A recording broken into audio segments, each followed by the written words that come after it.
کہ وہ سچے کون ہیں، اور یاد رکھنا تم سچے نہیں بن سکتے، تمہارے لیے اتنا ہی کافی ہے انہیں تلاش کرو اور سچوں کی غلامی میں آ جاؤ، اس لیے کہ وہ سچے ہم نے بنا دیے ہیں۔ اور سچا بننا یہ آسان کام تھوڑا ہی ہے، یعنی پوری زندگی کی ضمانت ہو، ماں کی گود سے لے کر جب سے ہوش آیا ہے قبر کی لہر تک، نہ کبھی دانستہ نہ کبھی غیر دانستہ، نہ کبھی جان کر نہ کبھی بھول کر، کسی صورت میں کبھی جھوٹ نہ بولا ہو، وہ ہے سچے۔ تو پروردگار کو پتا ہے کہ ہم وہ سچے نہیں بن سکتے، ہمارے لیے کیا ہے، آپ سچوں کو تلاش کرو، بس ان کے پیچھے چل پڑو، تمہارا یہی عمل ہم قبول کر لیں گے۔ تو اے پروردگار، اس مختصر سی مجلس میں نے جو دو چار جملے عرض کر دے، مفہوم بھی ادا کرنا ہے کہ خدایا ہمیں کیسے پتا چلے کہ وہ سچے کون ہیں، کہاں ملیں گے؟ کیا پیغمبر نے اپنی زندگی میں ان سچوں کا تعارف کروایا ہے؟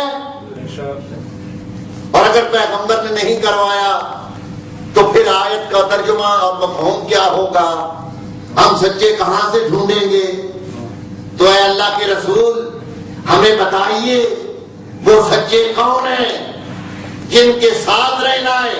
تو حضور فرمائیں گے کہ میدان مباہلہ میں آ جانا، میں تمہیں بتا دوں گا کہ وہ سچے کون ہیں۔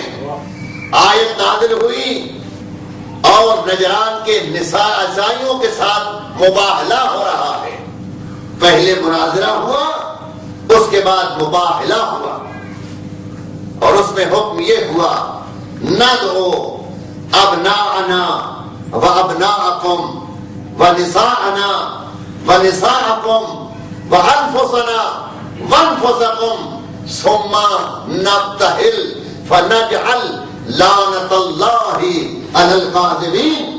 ہم لاتے ہیں اپنے بیٹوں کو، تم لاؤ اپنے بیٹوں کو، ہم لاتے ہیں اپنی مستورات کو، تم لاؤ اپنی مستورات کو، ہم اپنے نفوس لاتے ہیں، تم اپنے لاؤ، جھوٹوں پر لعنت کریں گے۔ یہ ہے مباہلہ، اور اس میں جو صیغے استعمال ہوئے ہیں وہ ہیں جمع کے، ابناءنا و ابناءکم، اور جمع عربی کے اندر ایک ہے صیغہ مفرد، ایک ہے تثنیہ، تثنیہ سے مراد دو، جمع سے مراد دو سے زیادہ اور جتنے بھی ہو جائیں۔ اب حضور جو پنجتن پاک کو لے کر گئے ہیں، کیا حضور کو اللہ کی طرف سے صرف 5 ہی لے جانے کا حکم تھا؟ میں توجہ آپ کی آیت کی طرف لے جا رہا ہوں کہ کیا یہ حکم ہوا کہ اے اللہ کے حبیب صرف 2 بیٹوں کو لے جانا، ایک بیٹی کو لے جانا اور ایک علی کو لے جانا؟ نہیں، ارشاد ہوا جتنے بھی بیٹے ہیں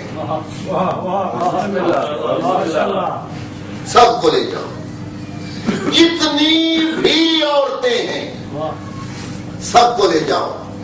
جب ہم آیت ولایت پڑھتے ہیں اور ہم کہتے ہیں انما ولیکم اللہ ورسولہ والذین آمنوا الذین یقیمون الصلاۃ ویؤتون الزکاۃ وہم راکعون، کہ ایک اللہ علی ہے، ایک رسول، اور تیسرے وہ ہے جو حالت رکوع میں زکات دے۔ ہمارے بھائی کہتے ہیں یہاں تو صیغہ جمع کا ہے، یہاں ایک علی کہاں سے مراد آ گیا؟ یہاں تو خدا یہ کہہ رہا ہے کہ تیسرے ولی وہ ہے کہ جو نماز پڑھتے ہوں، حالت رکوع میں زکات دیتے ہوں۔ تو یہ تو کوئی بھی کرے، نماز پڑھے، رقو میں زکات دے، وہ اللہ کا ولی بن جائے گا۔ ایک دفعہ علی نے دے دی، بعض اوقات کوئی اور دے دیں گے، تو یہ تو دعوت عام ہے، اس میں صیغہ جمع ہے۔ تو ہم پر اعتراض یہ ہوتا ہے کہ جہاں صیغہ جمع کا ہو وہاں مفرد مراد نہیں لیا جاتا، تو یہاں آپ صیغہ جمع میں صرف علی کیوں مراد دے رہے؟ ہم کہتے ہماری بات تو سنو، میدان مباہلہ میں آ جاؤ، پیغمبر کے پاس صیغہ جمع تھا، جب یہ حکم تھا کہ سارے بیٹے لے جاؤ تو صرف حسنین کو کیوں لے گئے؟ ساری بیٹیاں لے جاؤ، ساری عورتیں لے جاؤ، صرف شہزادی کو کیوں لے گئے؟ سارے نفوس لے جاؤ، صرف علی کو کیوں لے گئے؟ پیغمبر گویا بتا رہے ہیں کہ صیغہ چاہے جمع کا ہو، میرے پاس لے جانے والے یہی پنجتن پاک ہیں۔ صلوات پڑھے محمد و اہل بیت۔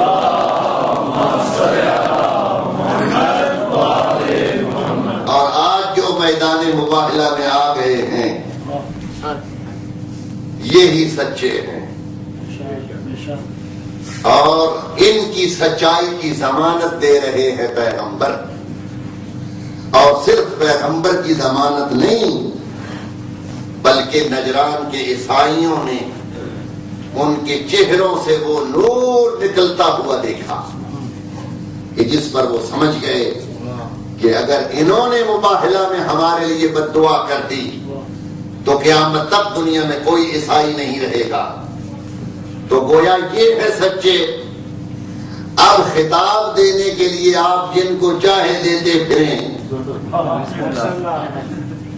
لفظوں کا استعمال آپ اس میں چاہے خیانت کریں، مگر ہماری اتنی بات پر غور ضرور کریں، اگر کوئی اور صدیق ہوتا یا کوئی اور صدیقہ ہوتی تو گھر میں نہ رہتے، میدان مباہلہ میں آتے۔ صلوات پڑھے محمد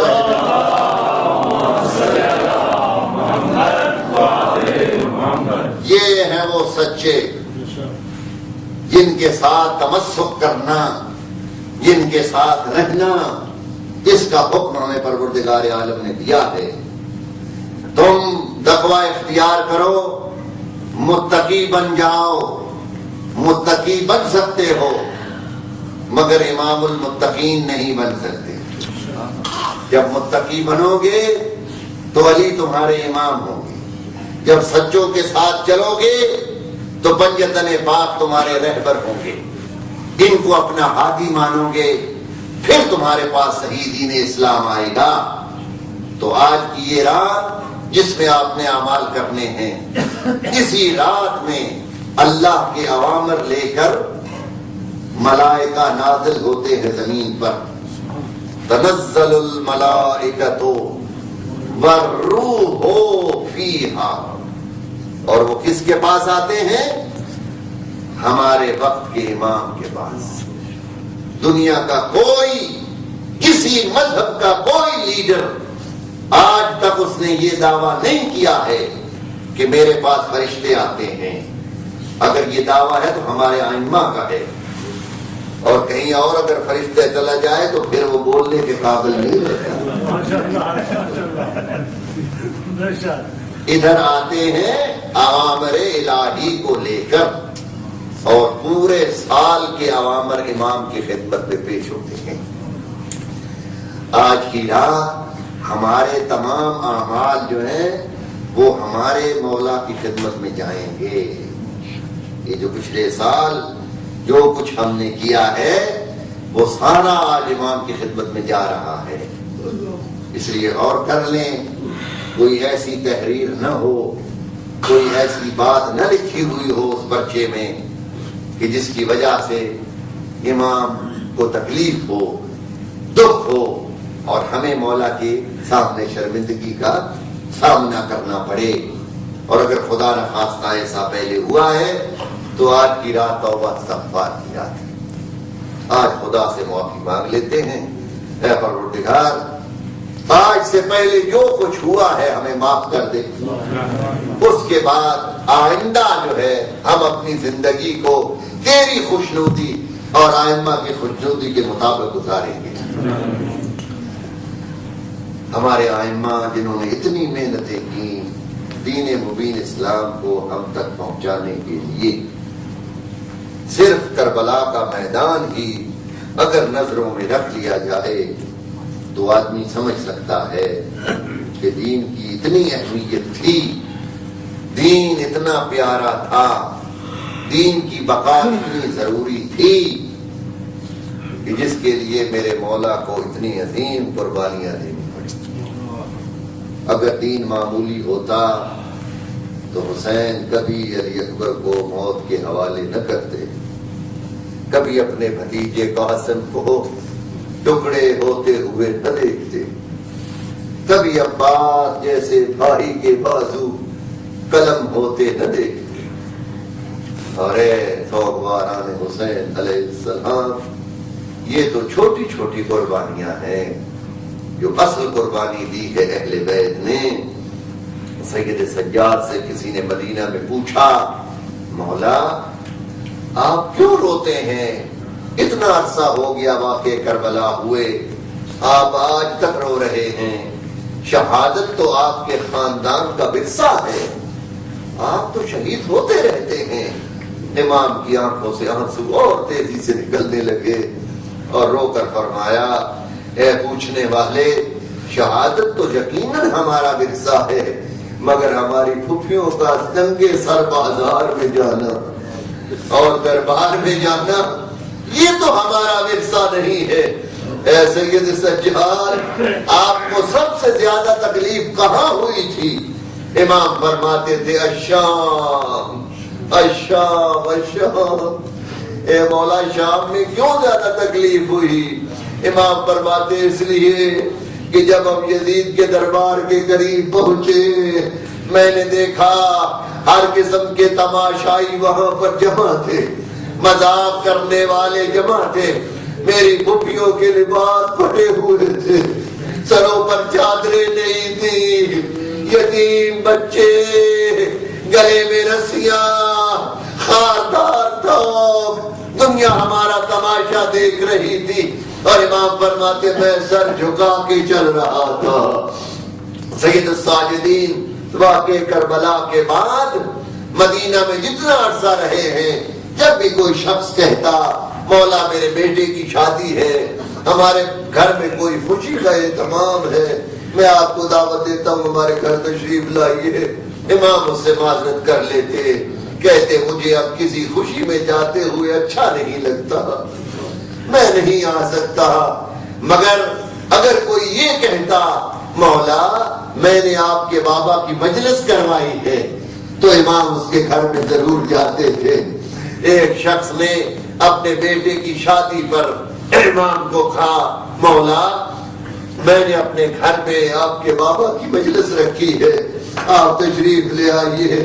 امام تشریف لے گئے، مجلس شروع ہو گئی، ذاکر جو پڑھنے والا تھا اس نے مصائب پڑھا، لوگ دھاڑے مار مار کر رو رہے تھے، کسی کو کسی کا ہوش نہیں تھا۔